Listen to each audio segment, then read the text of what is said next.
Olá, alunos do oitavo ano, professor Adriano, professor de Geografia. Nós vamos dar continuidade ao nosso capítulo 3.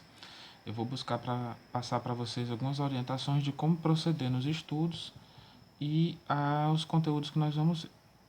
Lembrando, o nosso capítulo 3, Panorama da Economia e da Geopolítica Mundial. Estou com o roteiro aqui na minha frente, vocês vão ver algumas vezes eu olhando para baixo só para orientar o estudo de vocês. Vocês vão receber também a orientação das páginas do que vocês precisam ler.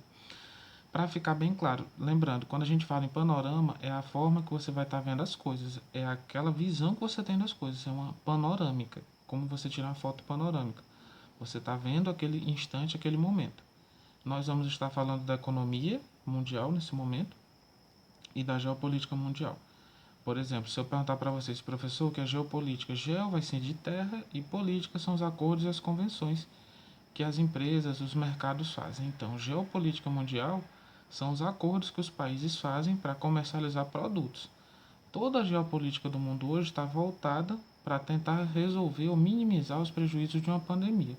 Mas o que vocês vão ver no livro não é o momento atual, vocês vão ver um pouquinho antes, que é o período que a gente vai ter, que tinha uma divisão do mundo entre socialistas e capitalistas.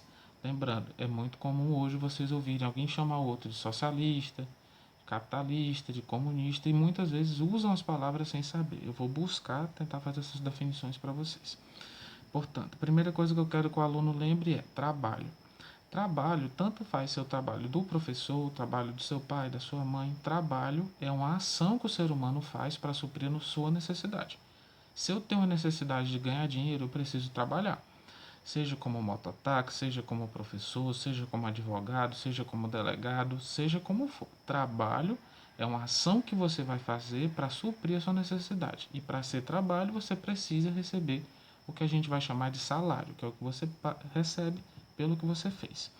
Já sei o que é trabalho, professor. Vamos avançar mais um pouco? Vamos. Técnicas. As técnicas são como você vai fazer esse trabalho. Por exemplo, eu trabalho num engenho e eu preciso plantar cana-de-açúcar. Qual vai ser a técnica? A técnica é como eu vou plantar. Antigamente era manual, hoje em dia por máquina, ou seja, saiu do manual e foi para o tecnológico. Então, isso já é uma tecnologia. Tecnologia é quando você coloca as máquinas para fazer aquela sua atividade, vai facilitar a sua vida. Lembrando, já sei o que é o trabalho, que é a ação que eu faço para suprir minha necessidade. Já sei o que é a técnica, que é o que vai facilitar o meu trabalho, vai facilitar a minha vida. Agora, eu vou falar para vocês de avanços tecnológicos. Lembre, avanço tecnológico vai mudar os espaços. Quanto mais avanço tecnológico, mais eu tenho mudanças no espaço. O professor deu um exemplo, um carro.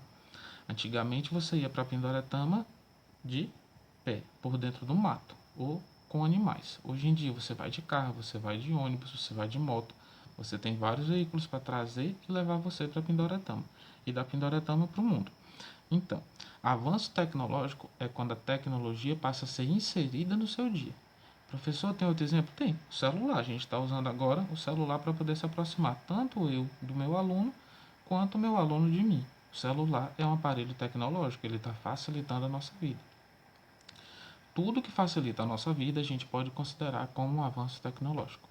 Agora você vai perguntar assim, professor, e por que é tão importante o avanço tecnológico? De novo, ele vai facilitar a sua vida. Nesse momento agora que a gente está em isolamento social, tem a internet, que é um avanço tecnológico, tem as antenas que estão lançando esse sinal de internet, tem o celular que está gravando essa aula e tem o celular de vocês que está recebendo essa aula. Então, o avanço tecnológico vai facilitar a vida do homem, vai tornar as coisas mais fáceis. Busque pensar o seu dia sem energia elétrica. Energia elétrica é um avanço tecnológico. Se você pensar a sua vida sem energia elétrica, ela vai ficar bem complicada. Você segurou essas informações? Eu vou fazer uma questão para vocês. No livro, na abertura do capítulo 3, vocês têm uma imagem de um local capitalista e de um local socialista. Olhem as duas imagens, vejam como são. Não estou dizendo que tem um certo ou que tem um errado, eu estou dizendo para vocês olharem, para vocês perceberem como é um ambiente capitalista e como é um ambiente socialista. Fez isso, a gente já está pronto para continuar para ir para o nosso objeto de conhecimento dessa semana. Professor, o que, é que a gente vai fazer nessa semana? Vou fazer o direcionamento de vocês. Pegando aqui meu roteiro. nós vamos olhar o sistema político econômico socialista. Professor, o que é um sistema político? É o sistema que vai organizar uma sociedade. Nós agora, Brasil, nós somos uma democracia. Nós somos uma democracia capitalista. Por exemplo, tem países que não são democracia e que não são capitalistas. Eles são o quê, professor? São socialistas. E agora, professor, explica para mim de uma forma bem simples o que é o socialismo. O socialismo ele tem uma diferença muito grande em relação ao capitalismo.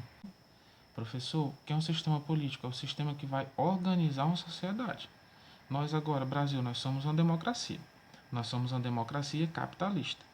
Por exemplo, tem países que não são democracia e que não são capitalistas. Eles são o quê, professor? São socialistas.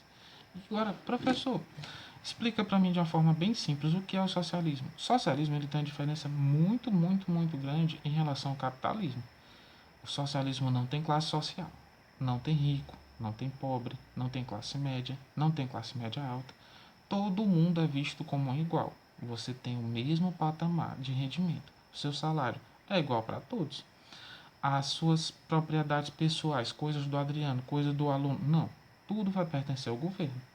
É uma sociedade coletivista que busca um desenvolvimento coletivo, sem classes sociais. Isso é a primeira coisa que você tem que entender. No socialismo, você não vai observar as classes sociais. Professor, isso é bom ou é ruim? Depende.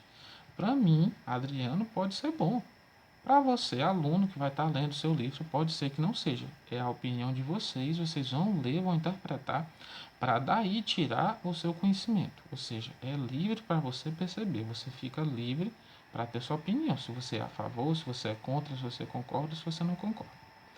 No livro vão explicar por que ele entrou em declínio. Professor, o que é declínio? Queda. O socialismo hoje já não, basicamente no mundo quase não existe. Aconteceram algumas coisas, está lá no livro, em especial avanço tecnológico. Quando você lembrar da queda do socialismo, sempre lembre. Uma coisa que faltou nele para ele dar certo foi tecnologia. O mundo se modernizou e os países que eram socialistas não conseguiram acompanhar essas mudanças, ou seja, eles ficaram atrasados. E no mundo da informação, infelizmente, quem está em atraso não se desenvolve. Passando para o próximo ponto, vocês vão ver a geopolítica global. De novo, geo, terra, política são os acordos e as convenções. O mundo já foi bipolar. E você pergunta, professor, o que é um mundo bipolar? Alunos, mundo bipolar é quando você tinha dois países comandando o mundo. Professor, quem era? Um país capitalista, que é a maior economia do mundo até hoje, Estados Unidos da América, e o outro país que era o chefe do socialismo mundial, que seria a União das Repúblicas Socialistas Soviéticas, simbolizando símbolo maior, a Rússia. Então, antigamente, quando era bipolar, você tinha duas visões de mundo: a visão socialista e a visão capitalista, bipolar. Quando acaba a nossa União das Repúblicas Socialistas Soviéticas, o mundo se torna unipolar. Só tinha um país no comando de toda a economia global, que é os Estados Unidos da América. Ficou a maior potência do mundo. Agora, vocês vão aprender outro termo. Não é mais bipolar, porque caiu o mundo bipolar, o socialismo deixou de ter evidência. Não é mais unipolar, os Estados Unidos não governam mais o mundo. Agora vocês vão conhecer a palavra chamada multipolar. Professor, o que é o multipolar? Alunos, multipolar é quando você tem mais de um país no governo do mundo. Mais de um bloco de países que estão governando o mundo. Como assim, professor? Hoje, a maior potência econômica do mundo continua sendo os Estados Unidos, mas tem uma região, um continente chamado Europa que concentra grande desenvolvimento tecnológico. Ou seja, aí você já seria de novo bipolar. Mas tem o Japão que concentra quase que toda a tecnologia do mundo para a produção no seu território. Aí ele já se torna o que? Multipolar. A partir daí, bipolar você tinha socialismo e capitalismo. Monopolar você só tinha capitalismo. Professor, e multipolar você tem os Estados Unidos, você tem a Europa e você tem o Japão governando, comandando esses acordos internacionais, que é a geopolítica do mundo hoje. Mas, professor, eu não uso um produto japonês, mas você conhece a marca de motos Honda, a marca de carro Toyota, a própria marca de carro também Honda, produtos que são do Japão. O Japão faz produtos para o mundo todo. Então, eles têm grande relevância, grande importância para a gente. Para fechar a minha orientação, a gente vai chegar no último ponto, que é a Guerra Fria. Lembre, ganhou esse nome porque não teve conflito armado, ela foi uma guerra de ideias. Um conflito entre quem era socialista e quem era capitalista. Se professor, guerra é bom? Não. Mas essa guerra trouxe coisas benéficas. Um exemplo, professor: chips e a própria internet. Ela surge na Guerra Fria. A gente está tendo essa aula hoje graças a uma coisa que foi inventada no período da Guerra Fria. Portanto, é um conflito de ideias, por isso o nome. Guerra Fria não teve disparo de arma de fogo. Vocês vão ver um texto específico sobre isso no livro. Terminando minhas orientações, espero que vocês tenham entendido. Qualquer dúvida, procurem no privado e contamos com a participação de todos. Vai a recomendação também das atividades. Muito obrigado pela atenção. Qualquer coisa, no privado. Valeu!